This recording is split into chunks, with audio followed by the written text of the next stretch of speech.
दस के घर में अटो न बार भी है मुझा है बार कमाण जड़ा आहिनि ये कलवट में असां ज़ुल्म कयो आहे 15 ॾींहंनि खां पोइ घर खीले करे पाण 8-9 ॼणनि ठहिया आहिनि हिते मोटरसाइकिल ते खणी मथे सुस्ती में 20 ॼणा आया आहिनि जेको वाहिद बेस्ट कलवट जेको ज़ुल्म कराए त राति बि हद करे छॾी अथई ज़ुल्म अची न ख़बर पए थी ॼाणनि ॿारनि वॾा सां क़ुरान खणी घर में रखियासीं जंहिंजी चोरी थी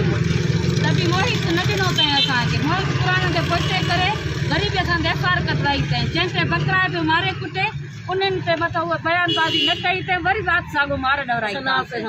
असां सां इंसाफ़ कयो वञे असांखे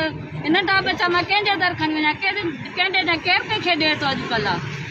एसपी कई आहे इहा अपील त मां इंसाफ़ कयो मां नंढा बच्चा कंहिंजे खणी वञा इंसाफ़ थो थिए असांखे ज़ोरी ज़बरदस्ती माना हर को पंहिंजे घर पियो आहे न चोरनि जा भाई असां ते न साबिती थियसि न वॾेरे जे